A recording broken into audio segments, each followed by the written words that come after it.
I'm running a little late, but I'm going to call this meeting to order at 6:04.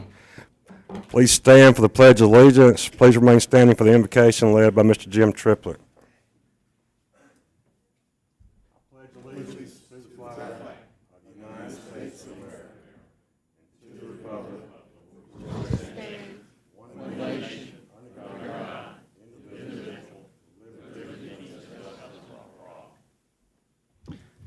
Let us pray. Father in heaven, we come to you today. We thank you, Father, for all of our many blessings. Father, we thank you for our city, our community, the way that you continually to bless us each and every day. And Father, as our mayor and council convene to conduct your business tonight, we ask you to grant them wisdom and guidance, that everything that's said and done in this meeting would be acceptable and pleasing to you. Father, we pray for our country, Lord, who's under threat of bad weather with a hurricane. We ask you, Lord, to protect their life, their property. We ask you to bless their preparations, God, this week as they get ready for the storm. Father, we lift these things up to you. We ask these things in Christ's name. Amen.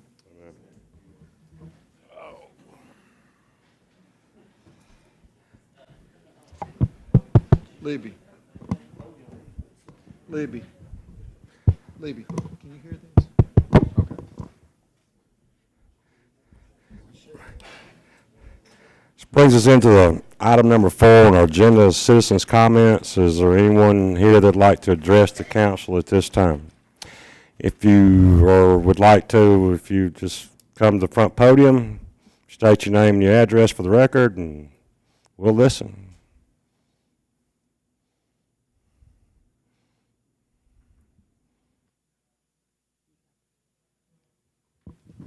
Hi, I'm Linnell Holland. I live in Whitesburg, not in Carrollton, but I'm in Carrollton a whole lot more than anywhere else. I addressed the council and the mayor last meeting, and I just wanted to come back tonight and ask, really, on the issues that so many of us spoke about at the last meeting. Has anything been done within your group to kind of make a change with things? I know I continue to see some things on social media that are very derogatory toward one of our council members that is doing a fantastic job, a member that has done so much for this city, not only in his ward, but throughout Carrollton. So I just wanted to come back and say, I love Carrollton. I appreciate the job y'all do. I know most of the people that are in positions of working for the city here, and I know people love working here and being part of this great city, but I just wanted to come back and speak because there were so many of us at the last meeting that came up and said that to stop the kinds of comments and things about bigotry and racism and all that that's been going around. We all need to come together and work together, and not just in Carrollton, it's across our world today, but especially here where we all do care about the same issues and the same wonderful city. So that's all I wanted to say tonight. Thank you all. Thank you, Ms. Holland. Anybody else?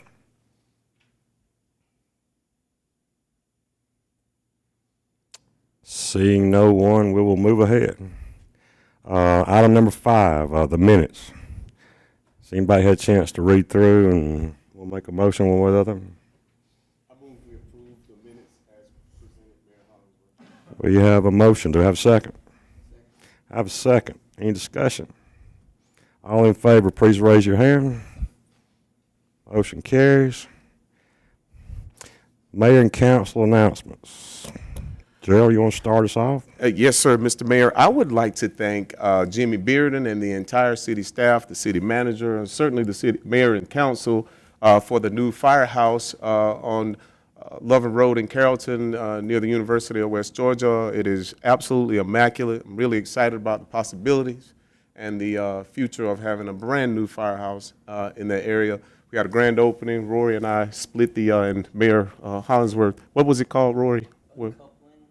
We uncoupled the hose out there the other day, and it was a lot of fun. Great crowd showed up, and I'm just certainly proud of that.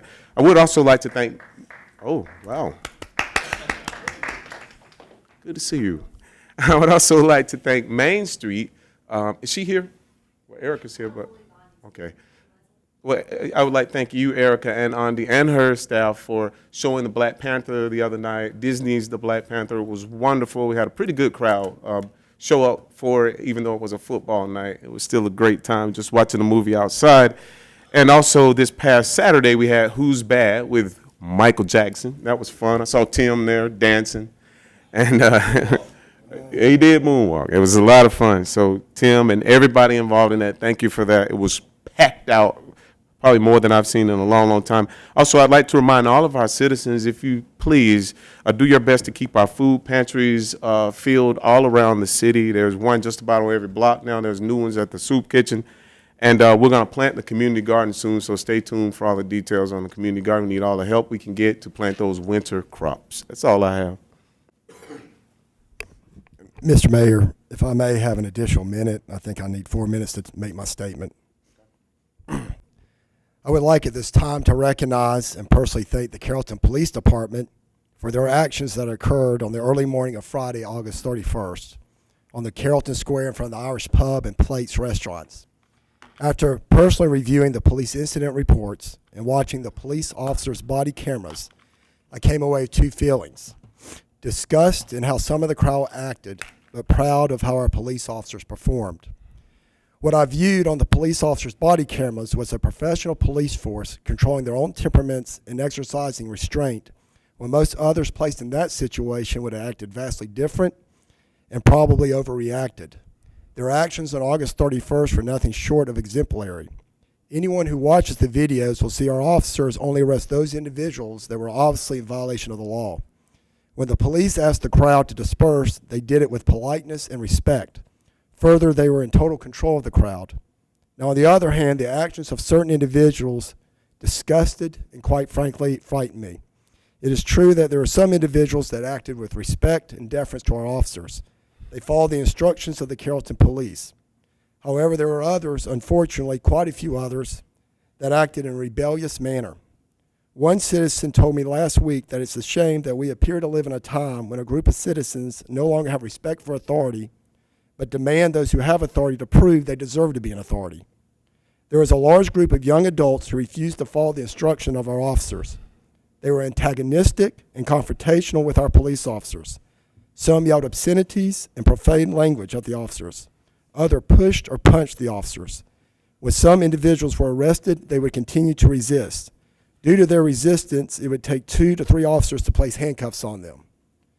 One incident report authored by a Carrollton police officer states the following: there were multiple times when the crowds surrounded officers as we placed people under arrest, and there were multiple times officers actively had to push people back from becoming involved in the altercations. Another incident report stated, I saw a male trying to push his way to the front of the crowd in a violent way in my direction. Further, another incident report reads, as police officers began to arrest the defendant, he resisted to the point in which officers had to take him to the ground to effect the arrest. As they did this, approximately 20 people rushed the police and cornered them.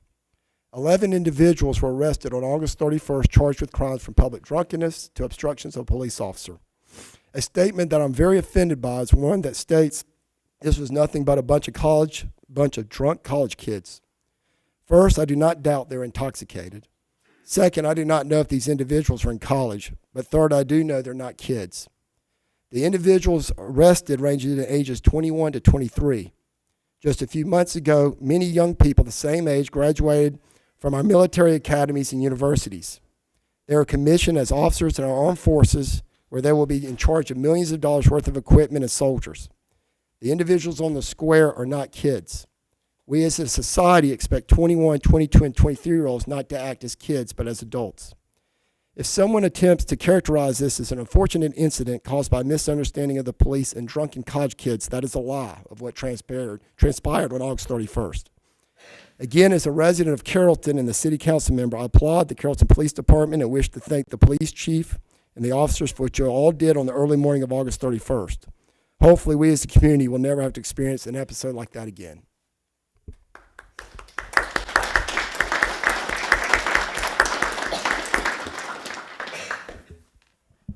Thanks, sir. Roy, you're good? I think I'm good too. I just want to echo the same, Matt. I was I've viewed stuff, and I'm still in awe about what's going on, and I think Friday night was pretty bad from what I was told by some of the citizens. I'm just in awe. I just don't know what's going to happen nowadays. Thank you for Jimmy, your group out there at the fire station. Y'all had it all cleaned up, ready to go, and it was all good. Libby, thank you for the food and festivities and everybody that showed up. We had a good time. If you get a chance, stop in. The guys will always be glad to see you if you show up. Thank you, Mr. Mayor. I've got a happy note and then a sad one I want to mention. The happy note is Joel Richards is a grandfather. And they named her after him, Jolie, but they spelled it Joelie. So I think that says a lot for that grandfather, and he'll be great. He looks so mighty young to be a grandfather to me, but I do think he's got relations from Alabama, so it may have something to do with it. Several months ago, we hired the Archer Group to do a salary study for us, and the gentleman we were dealing with was a gentleman named Chip King, and he died of a heart attack last Tuesday. 48 years old, left 5 kids. So just wanted you to know that. Thank you.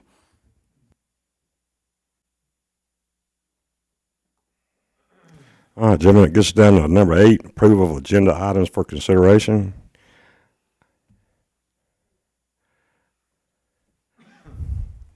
Make a motion, we approve the agenda items.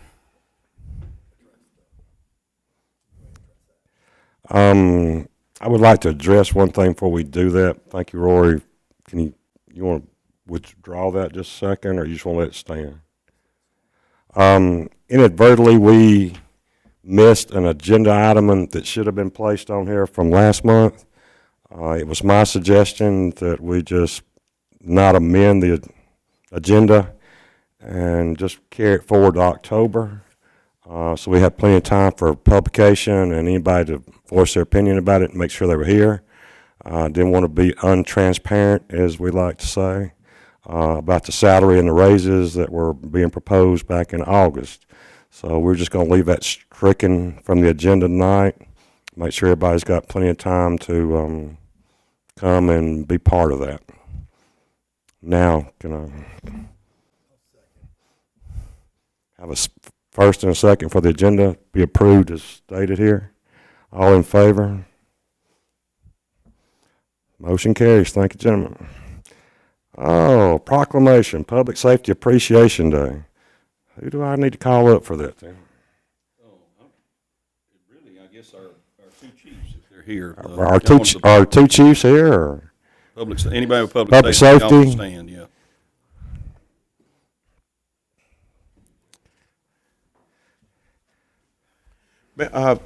If I may we ask if there's any retired public safety people in the crowd as well, if they could come up?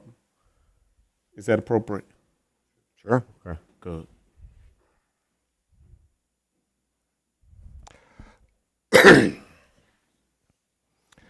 Thank you, gentlemen, for showing up. Whereas the city of Carrollton is served daily by first responders, including firefighters, law enforcement officers, E911 personnel, emergency medical services personnel, and other public safety employees who have dedicated themselves to the protection of the lives and property of our citizens. And whereas it is through their courage and commitment that many of our fundamental liberties and our personal safety are secured, and whereas in rendering essential public services, professionally and selflessly, this great city's public safety employees help to ensure an orderly society and enhance the citizens' sense of security. And whereas, in the place and well-being of society above personal concerns, and in some instances, risking their lives for the sake of others, public safety employees exemplify the highest nobility and commitment to duty. Now, therefore, the City of Carrollton, Mayor and Council do hereby proclaim September 10th, 2018, and every second Friday in September thereafter as Public Safety Appreciation Day in Carrollton, in recognition of the valuable public service performed by the dedicated public safety employees of the City of Carrollton, and do urge all citizens to show their appreciation for our brave public safety employees. In witness hereof, I have unset my hand, caused the seal of the City of Carrollton to be affixed to this 10th day of September 2018. And in lieu of what happened the other night, guys, my hats go off to all y'all. Thank you very much. What happens every night.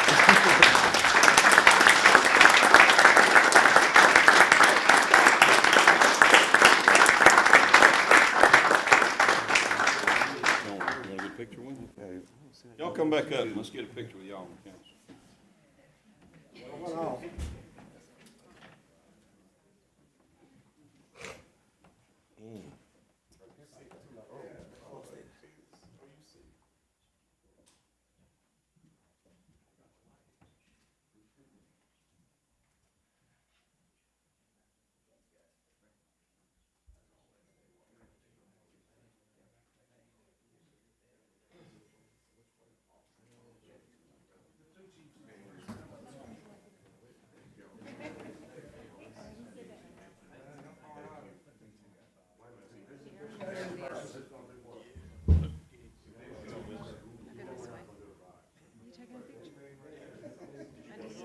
No, no, thank you.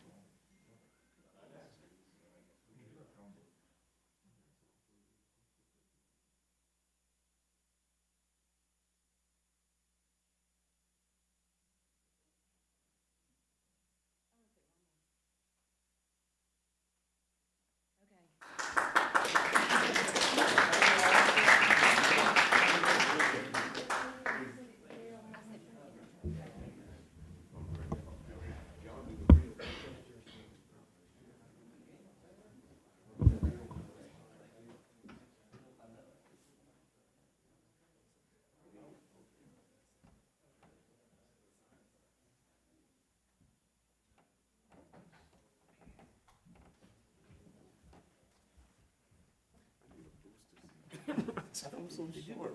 How much higher is it, bro?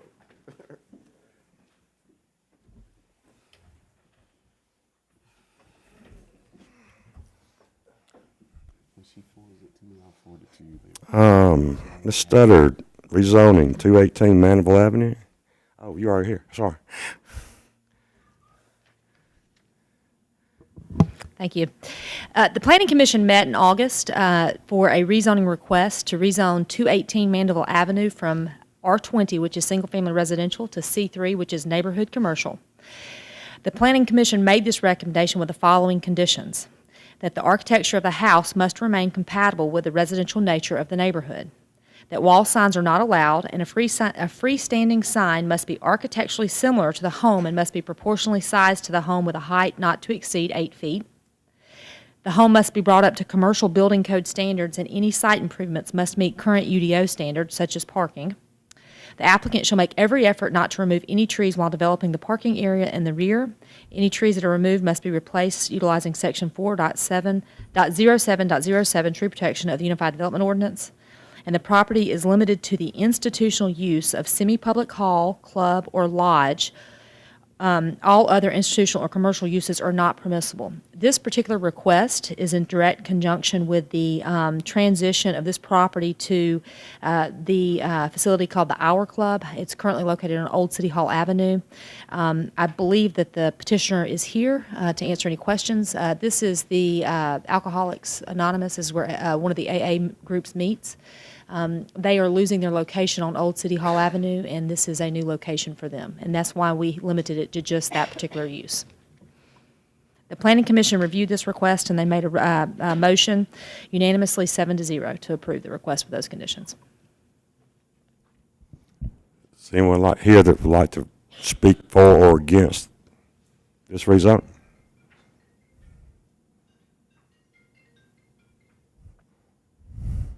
Seeing no one, gentlemen, anybody up here have any questions? Anybody ready to vote? All in favor? Need a motion. So moved. Got a motion from Gerald? And the motion is to accept the Planning Commission's recommendation. I move we accept the Planning Commission's recommendation as presented. I have a motion. I have a second. Thank you, gentlemen. Any more discussion? All in favor, please raise your hand. Motion carries. Thank you very much, sir.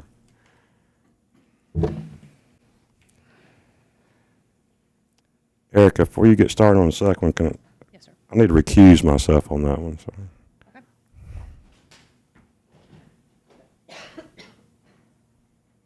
He's kind of employed by me, so. That's fine. All right, the second rezoning item on your agenda is a rezoning request from R20, single-family residential with 20,000 square foot lot minimums, to R10, single-family residential with 10,000 square foot lot minimums. This particular request is located at 401 Adamson Avenue. The request does not include any proposed new development. The property currently has 2 single-family homes on it. They have recently been renovated. They would like to subdivide the tract so that they can sell those, giving those 2 particular homes a chance at being owner-occupied. The Planning Commission reviewed this request at their August meeting, and they voted unanimously to approve it, 7-0. Anyone here want to speak for or against?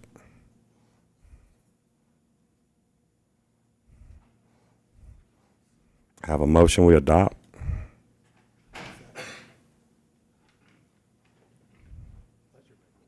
I'm making a motion that we adopt. Yeah. I have a motion and a sec. Well, I can't do that. I I was recuse. like, what's going on? I can't do that. You make the motion, I'll second. I make a motion that we adopt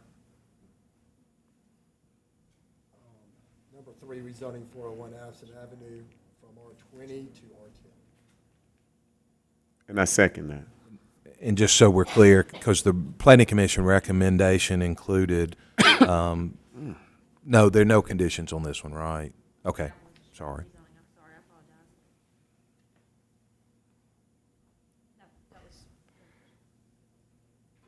Any discussion? Go ahead and vote. How y'all feel?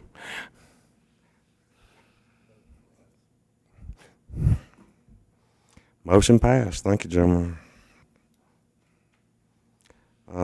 Special use permit. Let's start it. The final zoning item on your agenda is a special use permit request at 125 and 157 Beulah Church Road. That's an existing multifamily development. The petitioner is requesting to increase the allowable density from 6 units per acre to 9 units per acre to construct 3 more buildings, which is a total of 24 units. The Planning Commission voted to recommend approval of this special use request at their August meeting with the following conditions. A landscape buffer with tree coverage should be planted between the single-family residence on 157 Beulah Church Road and the new development, similar to the existing buffer on 125 Beulah Church Road. The development must adhere to the current UDO standards, including siding material, landscaping, open space, and amenity, which are playground requirements. 3, the site, erosion, and landscape plan view and approval will be required prior to the issuance of grading permit for the remaining infrastructure. And water and tap fees are subject to the current fee schedule and are required to be paid upon approval of the building permit. The Planning Commission reviewed this request, and they made a unanimous decision to recommend approval, 7-0. I do believe the petitioner is here as well, if you have questions. Erica, did you say playground requirements? Yes, the amenities. Okay. Yes, sir. Okay. So there's not a playground there now, right? No, there's currently not a playground there. But you guys are gonna build a playground? You are, okay, good. Would you like to come up to the podium and anybody want to speak in favor of this or oppose? I'm Bob Dean, and I want to speak in favor of it. This is a development we started in '04, and we had worked on it for a couple of years. We had invested at that time of $500,000 or $600,000 in buying the property and getting it engineered and putting in the infrastructure, all of which has been put in, water, sewer, and storm, and all done. And we got shut down by the recession, and then the recession went on, and then we had a moratorium. So we're just excited to possibly have an opportunity to finish it. All the engineering has been done. I think the city has it. And at that time it was approved, and we actually, I think we bought a building permit, but we didn't get to do the construction.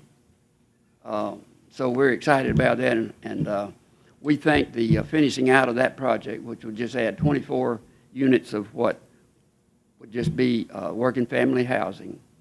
It's in a good location, and I think there's a good need for that kind of housing, and I think it'd be better for the city to have it.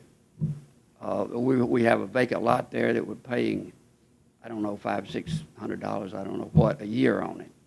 But if we build the apartments, we know we'll be paying a lot more, but we'd be glad to pay them. So we think it would be help everyone. The people need the housing.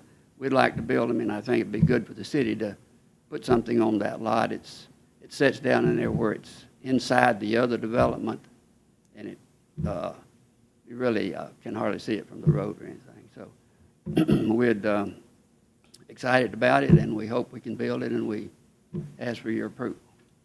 I want to ask you, that residence, we had a map up here. I am familiar with your complex. It's near me. But those two residences, you're going to demolish those, are you? Like the one with the brown roof and one? No. The brown roof is not your property, right? There's two brick buildings right there. One of them's kind of a white brick, and the other's a red brick. Yes, sir. They're on the property. Will they stay? Yes. Okay, I wondered about that. Yeah, we manage them. They're rental properties. It's a very nice, very well-kept apartment complex, and I Thank you very thank you much. for that. Yes, sir.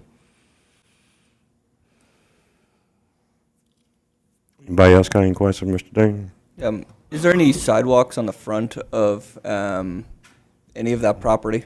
There's none in that area at all. Okay. No. It's almost county on that side, just about, but no, there's nothing there. There's two apartment complexes, right? Mm-hmm. But there's no plan to build any sidewalks on the frontage of this property, is that correct? No, because it wouldn't go anywhere, and it wouldn't Suit serve each- the project, really. Right.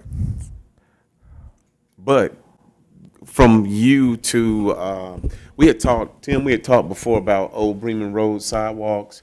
It would be neat to eventually maybe run sidewalks from you to the Wood Glen, and then to Beulah Church, then to the retail establishment out there, and tie those other neighborhoods into it as well, because they have been asking for sidewalks in that area for a long time. Would it kill a deal if you had to run it along your frontage at least? That would let us So I think connect. we'd be receptive to run it on our frontage. If you'd run it on your frontage, I think that would help us toward this overall goal. Okay. Could we make that a I condition was about to say, of we need to zoning? tie that in.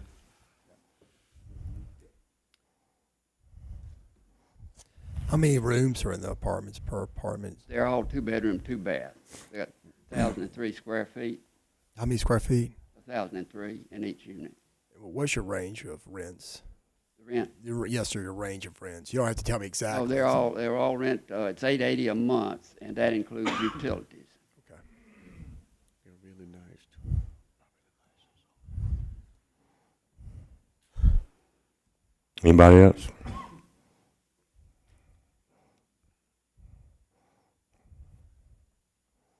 I think that's it, Mr. Dean. Ready? Thank you all. Does anybody want to speak against this?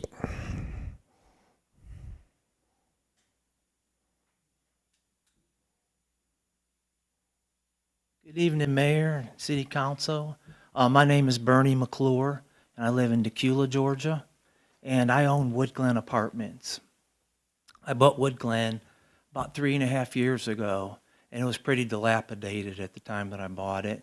We've spent hundreds of thousands of dollars on improving it, and I love Carrollton. We've really tried to get involved. I appreciate your comment, Councilman, about the soup kitchen. We partner with them, and we do can drives.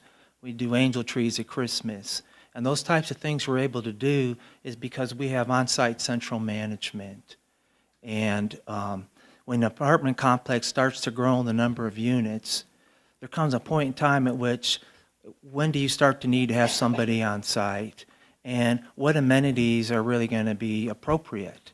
You know, the city council did the study, and what came out of the recommendations was to offer low-density or cluster development with high green space. When we take a look at the space that we're looking about here, you can see a lot of this land is just a strip of a buffer that's adding up to the total acreage. If you count the actual, look at the actual area where the apartments are going to go, your density is actually a lot higher than that.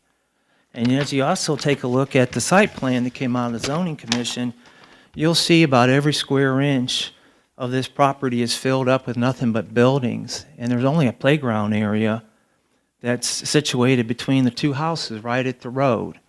I don't know about y'all, but if I had a 5 or 6-year-old, I wouldn't want him playing in a playground right on Beulah Church Road. It's right on the front, and it's only because that's where you're in between two houses. Other than that, there's no amenities at all. With no central management, you get things like this. This is what the property looked like last week. The couch sitting out front. You talked about erosion. I don't know when the last time anyone has seen the storm drain, but this is what your storm drain looks like at this property. And why is that? That's because there's no one ever there to check on it. And I'll be glad to share these with y'all. Y'all can see it. That entire storm drain area is filled with nothing but charred trees, and all the parts where the water flows into the retaining pond, it's about up to your knees with pine straw. So and here's another one. This is completely filled up with pine straw. Y'all can take a look at it. Because there's no amenities, there's a trail that goes from Beulah Park through the woods over to Woodglen. Can't see it very well, but here's the trail. It's littered with bottles and other kinds of trash, and where it comes out is right at our pool. So we got a lot of people that would come through the woods and use our pool, because guess what? There aren't any amenities there. There's no pool. There's no tennis courts. So they come by, they hop the fence, and we've got video footage of people coming over through the woods and hopping the fence.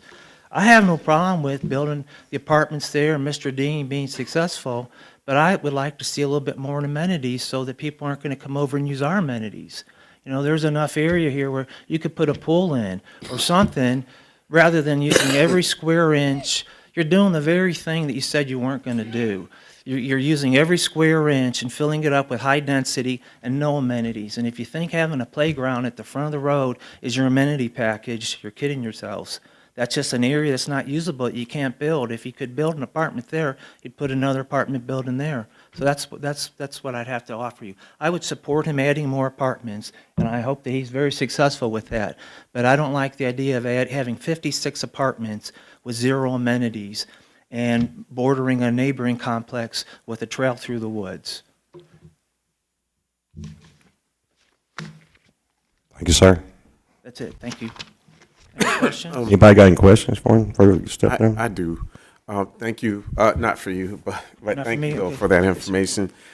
Could we ask Mr. Dean to come up and offer a rebuttal in reference to the on-site central management based on, and Erica, maybe you could share a little information with us as well as to how our current ordinances and building codes and standards relate to on-site central management reflected by the amount of, I guess you could take turns, based on the amount of units on a particular site, fencing for the playground if possible, storm drainage issues, all the things that he brought up, other amenities that you may offer. We plan to put in a playground that would be suitable for the apartments that we have. As far as the on-site management, we have a lady who has the title of resident manager. She lived there for several years, and currently her mother and father lives there. She goes to the property every day, inspects the property every day, spends time there, and she is available to the tenants every day. She has a good relationship. She knows every tenant in there. And as far as the going back and forth the pool, I have never heard anyone ever complain anywhere down through the years about anyone going over there. The only thing I hate to say is, it's kind of funny, but the only thing I know about someone going back and forth is several years ago, we had someone that came over there and committed a crime on our property. This was before this gentleman owned it, I'm pretty sure. But they did, someone come back through. And the trail, our people didn't establish that or whatever. But anyway, we have families living in there. I hope y'all saw that place where they work. They all work in the area, basically. They all work in Carrollton.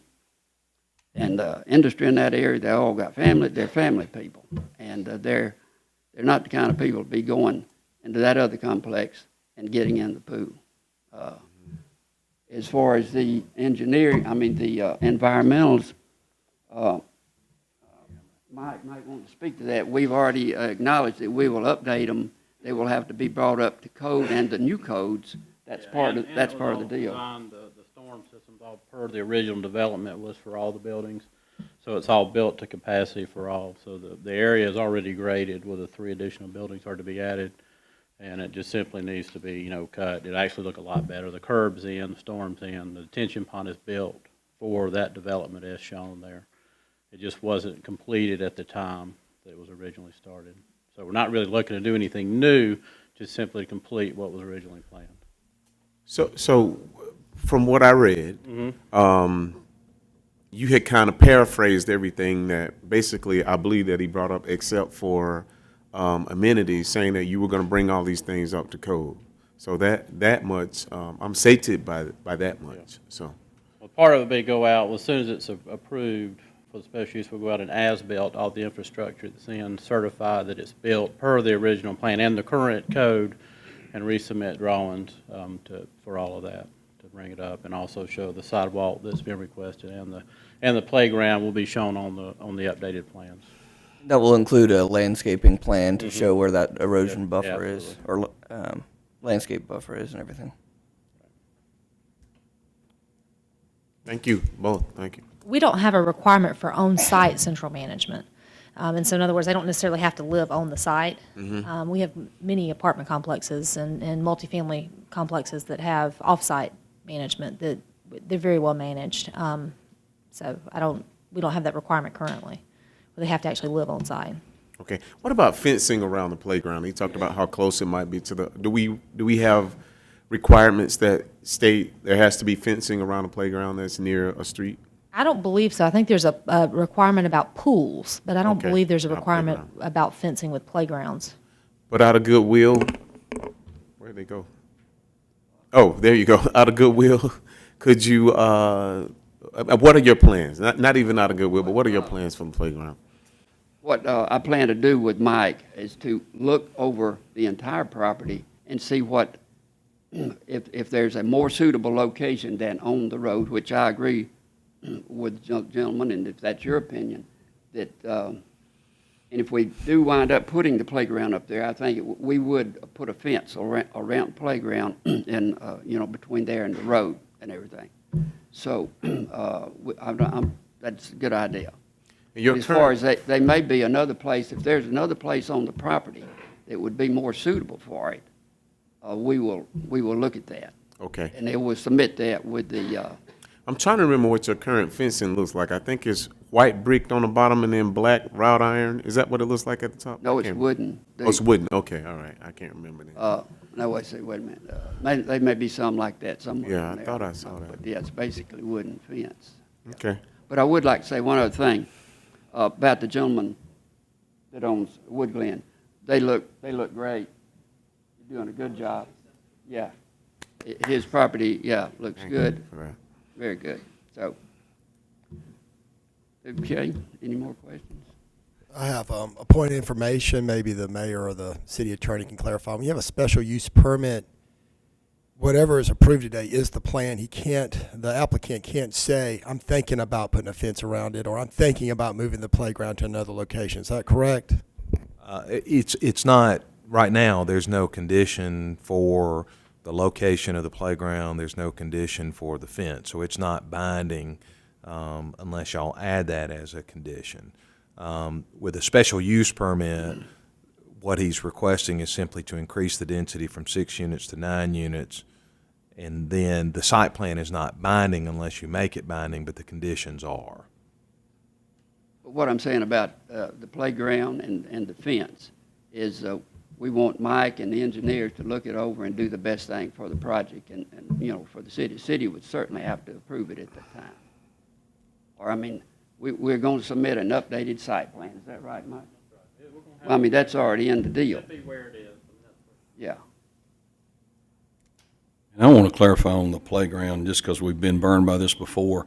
I've had people promise a playground, and what they do is buy a swing set from Walmart. So Yeah. your equipment's going to have to meet Yep. rec department standards. So just know that when you go into this, it needs to be something that's going to hold up, and again, that would be our rec department standards.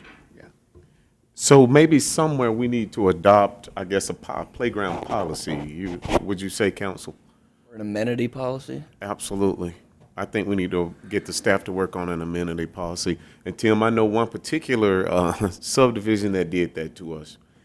And Peter, you know what I'm talking about too. It's really bad. I mean, really bad. I did want to clarify, we do address playgrounds in our design standards for multifamily developments, and they actually state in the design standards that they have to meet the standards and specifications of city-owned playgrounds. And they have to actually be approved by the Parks and Recreation Commission. So there'll be another body that reviews the plan for the playground after this request is approved, per our ordinance. That's awesome. I've got one more question. The long-term maintenance agreement that we have for multifamily properties, is this property, the old property that's already developed and the new property that is planning on getting developed, are either of those underneath that long-term maintenance agreement? Are you talking about the long-term maintenance requirement? Yeah. Where with they're the city. subject to periodic inspections Yep. and that sort of thing.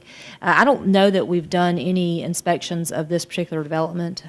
This development's actually maintained quite well. I'm not aware of even any codes complaints and that type of thing at this particular development. Those are based off of a complaint basis right now, right currently. So we don't have periodic inspections unless there's a complaint. We need to go out and inspect. We do have that in our UDO. Yes, it is. It's in the ordinance. And is this property a piece of that? That's probably a question for Chuck. They're adding 24 units. They've got 30. How many units do you have currently? 32 currently. So that's one that he'd probably need to weigh in on.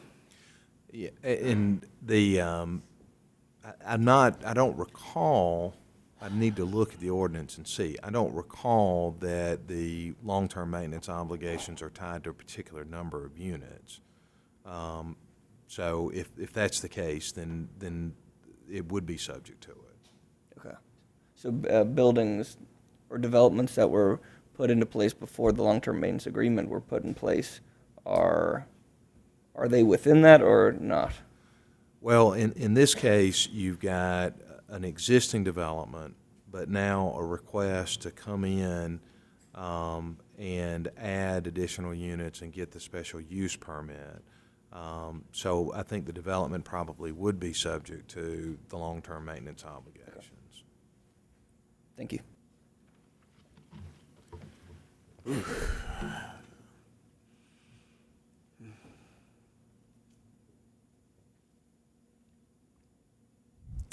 Any more questions?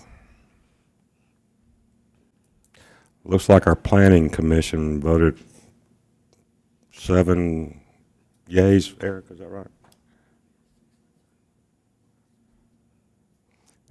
It was 7 to what? What was the score? I think it was 7-0 Oh, 7-0. Okay. for approval. Okay.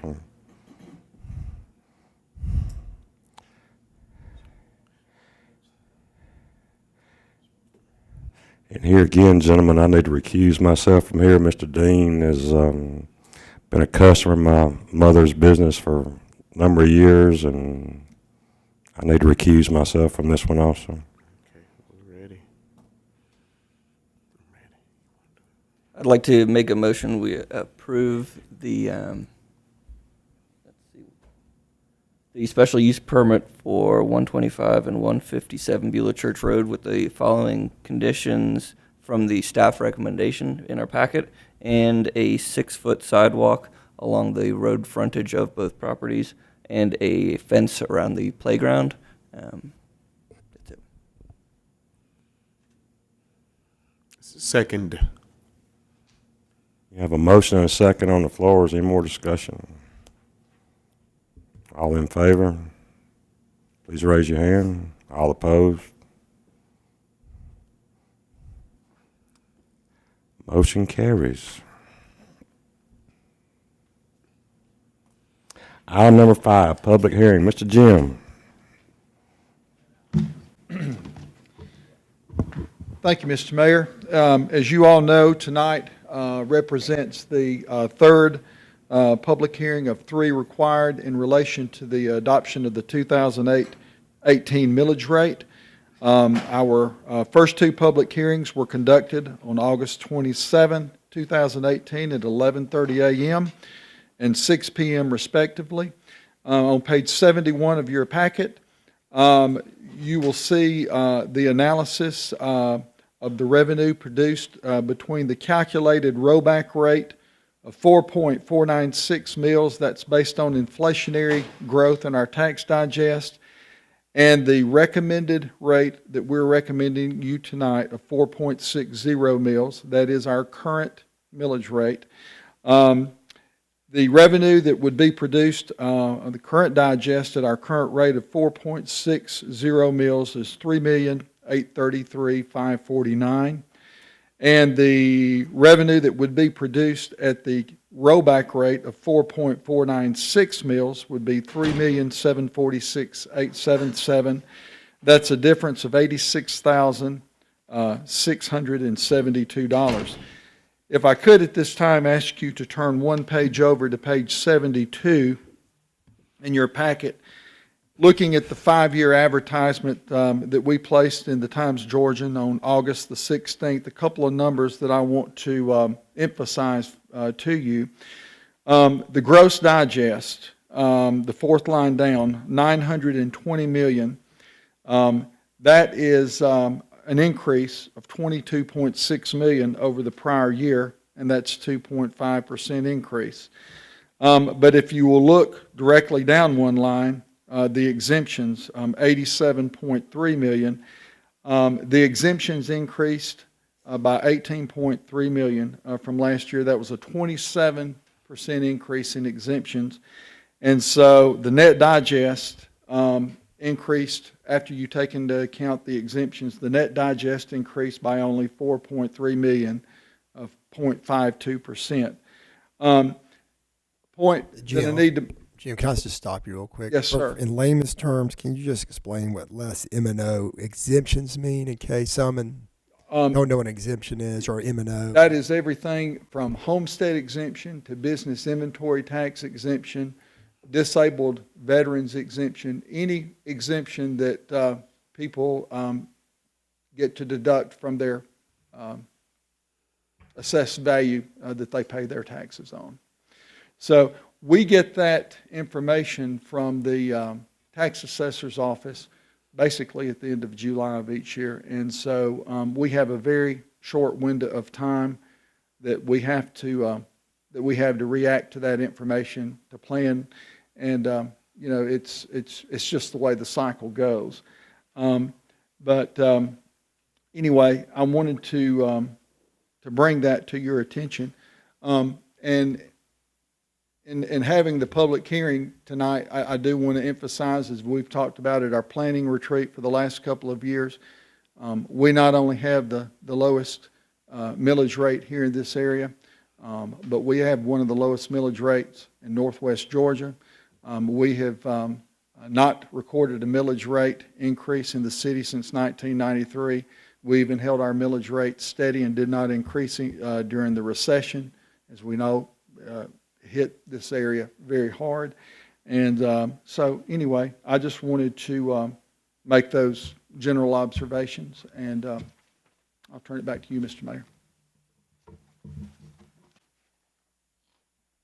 Is there anyone here that'd like to address the council on this? Please come up and state your name and where you live, please, sir.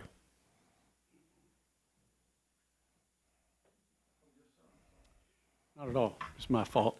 I'm John Ragland. I live at 101 Turning Leaf Court in Carrollton, and I'm a newbie in town. We moved here in March 16, and we were trying to decide between Carrollton and Birmingham. We have a daughter that lives up in Birmingham, and I've retired, and we thought it'd be nice to be over there, but we went over to Shelby County.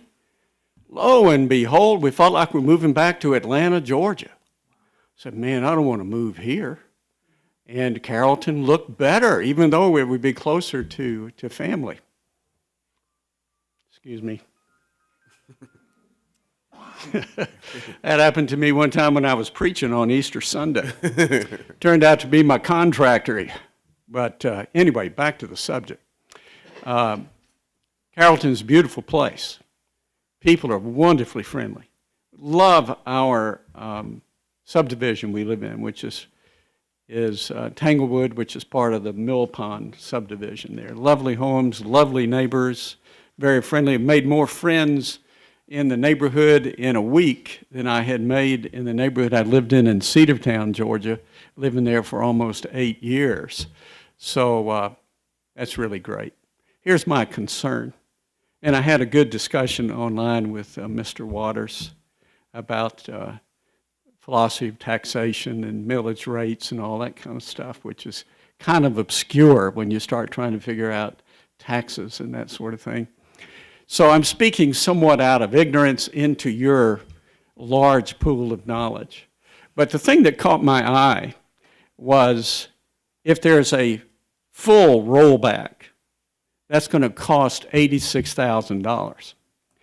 If you leave it where it is, you're essentially increasing about 2.31%, according to that thing up there that represents a 2.31% increase. So that's what it says up there, increase over the calculated rollback of 4.496 mils.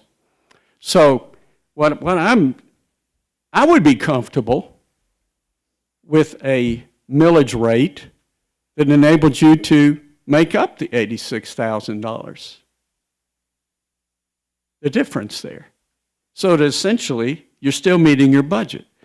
I guess I'm not really comfortable with a millage rate that is just fixed and you let the value of the property float up and down. And so that when the property values are rising, it's very easy to just let things just ride and you have tax increases in kind of a backdoor way. And I appreciate from what I understand from Councilman Waters, the careful discipline that the council exercised during the Great Recession.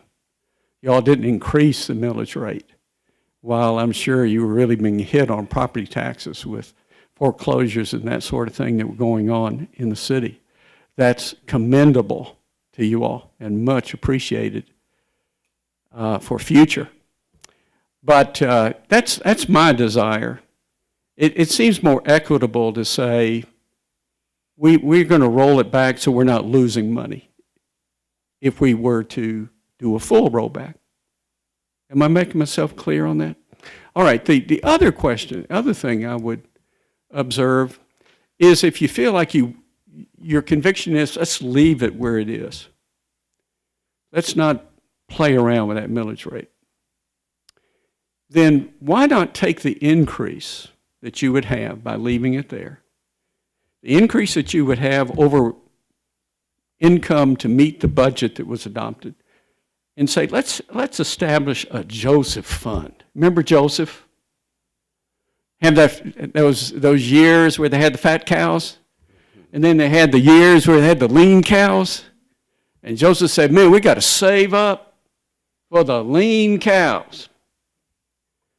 Why not maybe you already do this, I'm ignorant, I'm a new kid, put that difference into a fund, and it's invested, and then that's growing over there.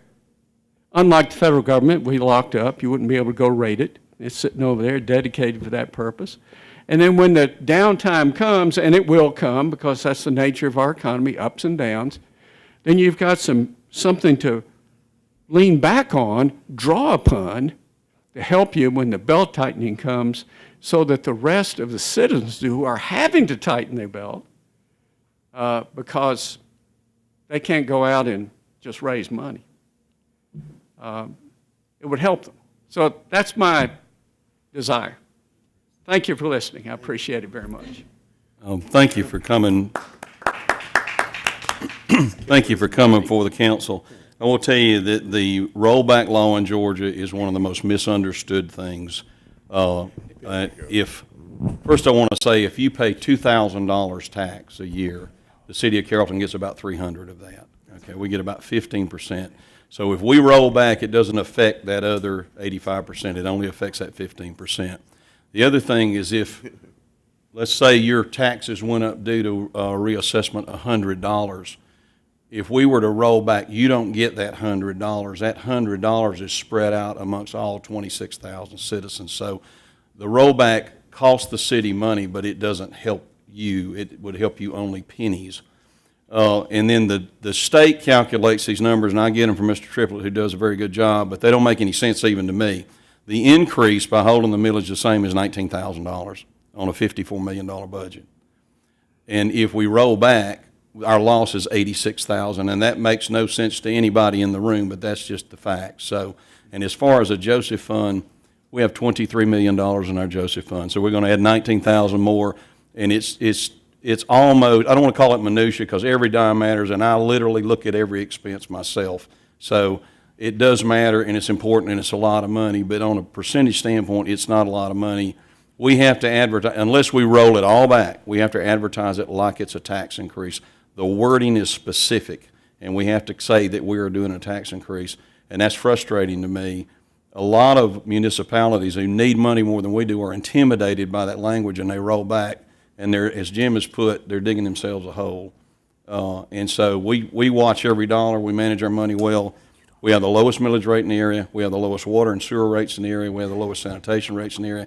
And we make money on that sanitation. Nobody makes money on garbage, but we do because of, where's Mike Green? Because he works people, he cracks a whip. And so I'm very proud of how we handle things financially. I appreciate what you say, and I appreciate the opportunity to explain that. I hope it was clearer than mud because it's a very confusing law.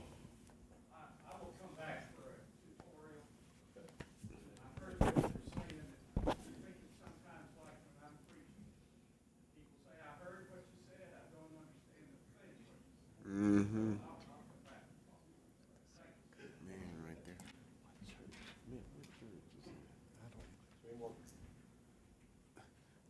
I got a question. What church are you from? What church? Oh.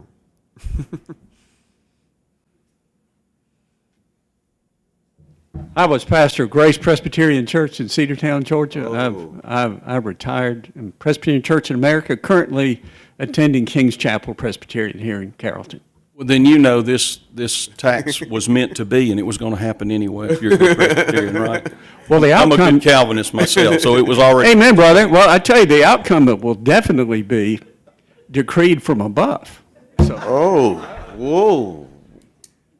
Jeez. I do want to say that the city manager does watch almost every dollar. I took him and his staff to task about 3 weeks ago and had them go through the budget with me, almost line item, over the increases that have occurred under his leadership and the prior leadership. So he does watch the budget along with Jim Triplett. So I just want everybody to be aware of that. I'm impressed with their management of our city budget and our city revenues. Is there anyone else who'd like to address the council on the tax situation?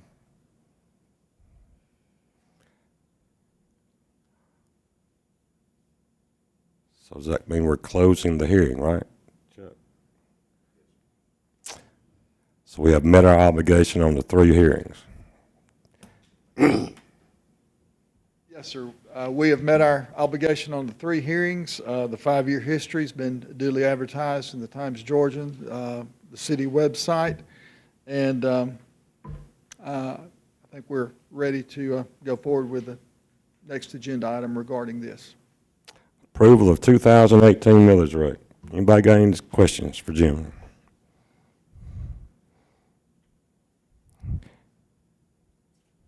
Like to make a motion we adopt the millage rate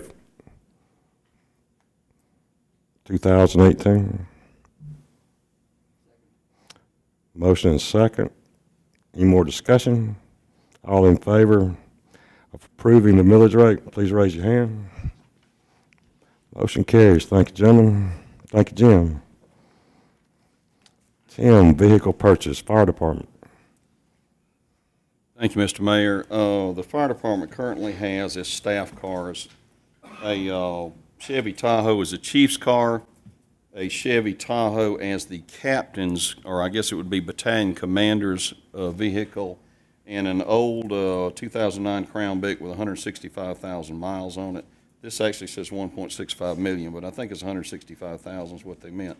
But they do push their equipment a long way. Yeah. They would like, and it's in the budget, to purchase a new Crown Vic and retire, a new Tahoe and retire that Crown Vic. We would then rotate the old captain's car into that slot, and that would give them a new vehicle. The old captain's car has 96,000 miles. What we find is we really need to buy these public safety vehicles off state contract. It has amenities that you don't find when you try to price them local, and you've seen us do the same thing with police cars. So this is from Hardy Chevrolet. I think Hardy sells everything. And the total purchase price is $37,404, and again, that is in your budget. And multiple pricing is not required since it's off the state contract. And we're mandated to purchase from this particular place. That's what I read, right? We're not? You are not mandated thought I to, read it's just that. we found that to be the best practice on public safety equipment. Okay. The state literally bids out thousands and thousands of items, and this is one of those items, or these types of vehicles. And I have a question about that. Since we're purchasing out of city, when we service those cars, are they serviced in the city? So we're giving something to the local dealers? Can they we do service in the city? Okay, that's good. And most of the routine service is done at Mike's shop. He's got a mechanic that is specifically trained in fire protection equipment, fire trucks. He does a great job, saves us a lot of money. Awesome. Any more questions? I'd like to make a motion, we approve the purchase. Second. Have a motion and a second. All in favor, please raise your hand. Motion carries. Thank you, gentlemen. 10, board appointment, Carrollton Parks and Rec.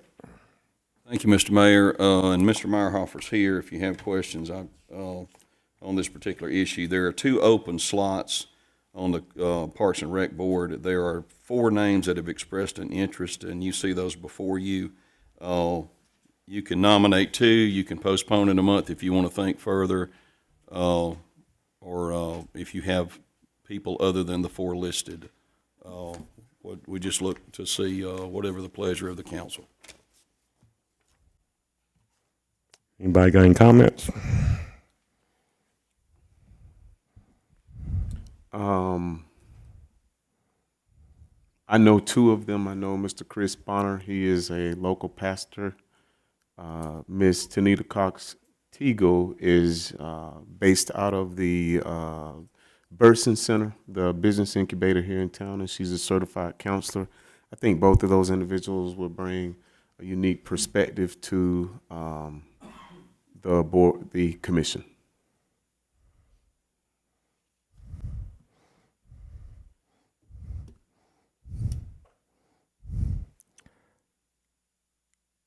And I would like to say that was a motion. You making a motion, Gerald? Yes, sir.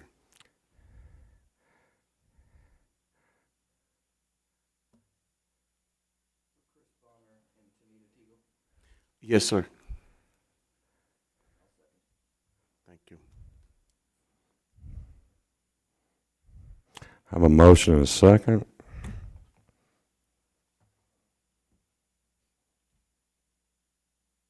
You just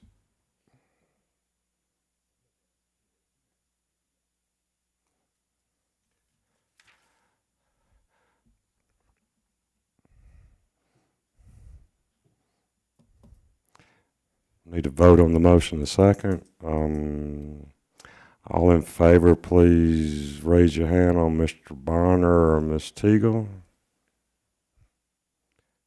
All opposed? It's a push. I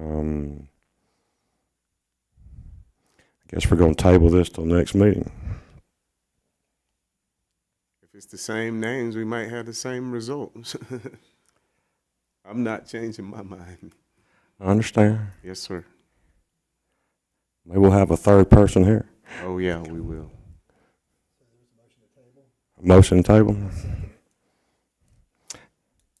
All in favor of table until October, please raise your hand. It's gonna be a long meeting. Gonna be a long night. Yep. Approve one of them. For the table? Gonna change your motion, vote. Okay, so we got 3 to table till October. Is that correct? So this motion is tabled till October.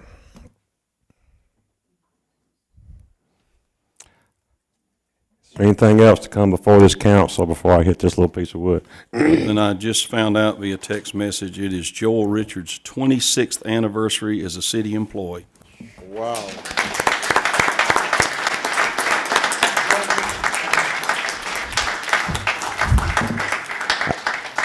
Well, on that note, can I have a motion that we adjourn? Good night.